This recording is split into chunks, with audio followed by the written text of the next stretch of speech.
a very precise, sophisticated knowledge that could not, I mean, it's very implausible. Once again, it's a cumulative case. When you add all these things together, when you add the things I've just mentioned together, the fact that we all accept now the Rosetta Stone was, discovered in the 1800s and this information couldn't have been known, the historical argument for the veracity of Islam. I mean, let's be honest, it's pretty impressive. I mean, the Bible itself has no equivalent to this. Well, certainly the Greeks and the Persians knew something about the divinity of pharaohs, or the pharaoh's claims of divinity. And that was common knowledge, even without, deciphering hieroglyphics. Pardon? What Greeks? Which ones? Other Greeks? Which? I don't know offhand, but certainly there was Greek influence in the Greek translation project took place in 300 AH, which is 300 years after the Prophet's death. But there was no Greek text that were translated into Arabic at that time. In fact, the Arabs didn't even have, until the Abbasid period, the golden age of Islam, any access to the Greek texts and so on. So I see. You're talking about the Arab world. Yeah, because if the point is that my point is that, okay, I partially grant your point, but it may be that it was just common knowledge in the ancient world that pharaohs the ancient world was not one monolithic entity. No, but most ancient kings thought of themselves as gods. I don't know. I think that's Assyrian kings did. I know that. But when we put all of these things together, if I were to ask the simple question, was the Quran accurate or inaccurate in depicting? Right. Then we go through all the things that we just said. Was it accurate or inaccurate in depicting that Pharaoh was going to be preserved? Is it accurate or inaccurate? You have so many accuracies that could have otherwise been. These accuracies could have otherwise been inaccurate. I get the cumulative case argument. And then you have no inaccuracies as well. Well, I would dispute you have no inaccuracies. Okay, well, you have to find one. You can't just disagree. You have to find one. So, for instance, I think the passage about the sun setting in muddy spring. Okay. It appeared again. Yeah, so he says that when Dhul Qarnayn وجدها تغرب في عين حامئة, he saw it going into a muddy spring. He doesn't say that he believes that the sun goes into a muddy spring. The Quran says, وَكُلٌّ فِي فَلَكٍ يَسْبَحُونَ, in chapter number 36, number 40. It says that, it talks about the sun. Some scholars even say it talks about the earth as well, because it says that it starts by وَآيَةٌ لَهُمُ الْأَرْضُ الْمَيْتَةُ أحييناها وأخرجنا منها حبا ومنها تخرجون, and so on and so forth. And then it goes والشمس تجري لمستقر لها ذلك تقدير العزيز العليم لا الشمس ينبغي لها أن تدرك القمر ولا الليل سابق النهار وكل في فلك يسبحون. Right? So the Quran mentions, it starts by talking about the earth, then it talks about the sun, and then it talks about the moon. Chapter number 36, verse number 40. And it says that they're all revolving around in an orbit with their own motion. Ibn Abbas, who is considered to be the most authoritative companion of the Prophet and someone who interpreted these verses, he brought a spinning wheel to demonstrate what the Quran actually meant by this. That's why the scholars of Islam, even pre-modernity, for example At-Tabari and Ibn Kathir and others, they looked at the verse just for the lay person who doesn't understand the verse in chapter number 18, verse number 86, where it talks about, وَجَدَهَا تَغْرُبُ فِي عَيْنٍ حَمِئَةٍ, that the Dhul Qarnayn saw the sun going into the muddy spring. And they say that this is not saying that the sun, this is not saying the sun does that, because we know that the sun has its own orbits and so on and so forth. So we have classical scholars that go back and say all of these things. In fact, there's no verse in the Quran which indicates something against what we know. Comparative to the Bible, look at the Bible. The only verse in the Bible, according to John Walton, a Christian scholar in America, based in America, he says there's only one verse in the Bible which indicates that the earth may be round. And that's in the book of Isaiah, chapter number 40, verse number 22, where it's mentioned the circle of the earth. The circle of the earth. But even he said that when you have the circle of the earth and it's flat, it's depicted as flat, it's a disc. It's a different kind of... So there's nothing in the Bible, there is no explanation, even on the rotundity of the earth. There is no explanation, unless you want to metaphorize, as the Christians have been doing now, because they have been found out with the Genesis narrative. And there is no equivalent to Genesis chapter 1, verse number 1 to 20, where it talks about the sun being created on the third day. Isn't Genesis I believe. Is it that the metaphorical one, or is it? Yeah, no, they say it's metaphorical. Yeah. The only person in the ancient period who said that was Origen of Alexandria, who's considered to be an ecumenical church council writer. He's not even considered to be a saint. Him and his Jewish teacher Philo in the Alexandrian school. But the majority, for example, if you consider the other church fathers, they actually consider this all to be 100% literal. In fact, in fact, Augustine himself wrote on the literal interpretation. This is the book that he wrote on the literal interpretation of Genesis. But then there would be a lot more problems that way as well. Of course, there are problems. But there's problems either way, because even if it's not, even if you don't want to talk about it being a thing, the book of Genesis says that there's night and day on the first day, but then there's on the third day, the fourth day, the sun was created. I want to know how there was a night and day without the sun. And on the third day, vegetation was there. But then on Genesis chapter 2, verse number 5, it says no plant has sprung up yet. So is there plants or no plants? So much so that... It says no plant has sprung up because there hadn't been rain yet. So there was... I mean, I'm not defending it, but the argument is the plants were in the ground but hadn't sprouted yet because there was no sun. Yeah, but and you got on the third day, you got all the shrubberies and all the trees and everything is there. I mean, no photosynthesis because the sun wasn't there on the fourth day. Right. So it looks like, as William Craig said, I mean, this is what Craig said. He said the following. He said that it looks like the honestly, this is, you can Google this. He says that it looks like the author of the Bible did not care if there's contradictions inside it. Yeah. This is William Craig. William Lane Craig himself. So what I'm trying to say to you is... It talks about the setting point. It doesn't just say he saw like the reflection in the spring. It says he found the setting point of the sun. Like, there's not a specific point where the sun sets.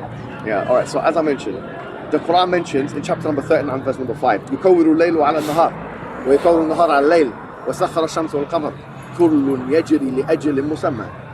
In chapter number 39, which is Surah Zumar, where Allah mentions that He rolls the day into the night, and He rolls the night into the day, and He creates the day. وسخر الشمس والقمر, and He made subordinate the sun and the moon.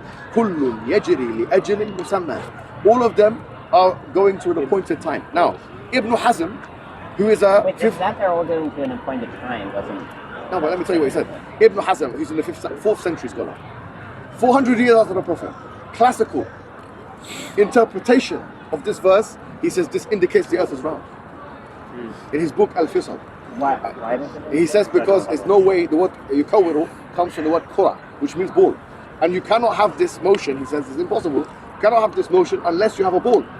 That's what he says. Now someone could say, well, that's you're doing apologetics. Yeah. It doesn't look like Ibn Hazm, who lived in 400 years after the Prophet ﷺ died, has any modern reason to try and say that the earth is round. Whereas in the Bible it says that the earth is flat. And there's no interpretation of a classical nature or type that indicates that the earth is round from a literal reading of the Bible. So if you believe the earth is round, and you also believe in literally interpreting the Quran and the Bible, you have to believe the Quran. You cannot believe the Bible. Finish. No way. Well, I have more things to say. I think I should probably get going. But it was nice no meeting problem. you. Thank you very much, brother. Yeah, thank you. You're very intelligent, man. Thank you very much. Yeah, thank you. Take off your mouth. So an imam. Take that as well, and you can talk to me a little bit. I think I need to pray. Why? I think he and I have. Likely, he's my dad, so I think it's likely we have. By the way, are you Christian? Jewish. Jewish. Oh. So a lot of it is still applicable to the Old Testament. So, do you want to sit down? No, just a quick question. So an imam spoke at our synagogue, and in response to a question about academic, I have this. No, these other guys who are watching it. Sorry. Give him one. Sorry. Yeah, I have one. Talking about. Well, I have to go in a minute, but just talking about the verse in the Quran that talked about how the Torah had been modified by Jews for pecuniary gain, for monetary gain. Could you explain that verse and what it means, and or am I missing something? Yeah, no, I think you yeah. So there, like you said, chapter 2, verse 79. But that one is, it says that فَوَيْلٌ لِلَّذِينَ يَكْتُبُونَ الْكِتَابَ بِأَيْدِيهِمْ وَيْلٌ لِلَّذِينَ يَكْتُبُونَ الْكِتَابَ بِأَيْدِيهِمْ ثُمَّ يَقُولُونَ هَذَا مِنْ عِنْدِ اللَّهِ لِيَشْتَرُوا بِهِ ثَمَنًا قَلِيلًا فَوَيْلٌ لَهُم بِمَا كَتَبَتْ أَيْدِيهِمْ وَوَيْلٌ لَهُم مِّمَّا يَكْسِبُونَ. That basically that woe to those who change the word with their own hand. Okay. لِيَشْتَرُوا بِهِ ثَمَنًا قَلِيلًا. So they can buy with it a paltry price, miserly price. Now, this could be taken metaphorically. It doesn't have to be actually monetary. It could be ثَمَنًا قَلِيلًا could mean like worldly gain of some sort. It doesn't have to necessarily be money that's beginning. So is it saying that actually happened, or is it saying that woe to anyone who does that? But no, it says that they done it. So, for example, in chapter 3, it says الذين هادوا, the Jews, يحرفون الكلمة عن مواضعه ونسوا حظا مما ذكروا به. That the Jews changed the book with their own hand. You know, and chapter number 3, verse I think 189 or something like that, says فَنَبَذُوهُ وَرَاءَ ظُهُورِهِمْ. They threw it behind their books. So this idea of the books have been changed, the Bible has been changed by the rabbis at that time for some kind of worldly gain, whether it's monetary or otherwise, but some kind of worldly gain is clearly there in the Quran. And I would argue that it's clear that there has been changes in the Bible, and these things, if you talk about the Old Testament, because obviously you don't believe in the new one, but the Old Testament, I believe it exists. Yeah, it exists. True. But the point is, if you look at the different texts, so you have the Masoretic texts, you have the Septuagint, you have the Dead Sea Scrolls. These are the three main manuscripts.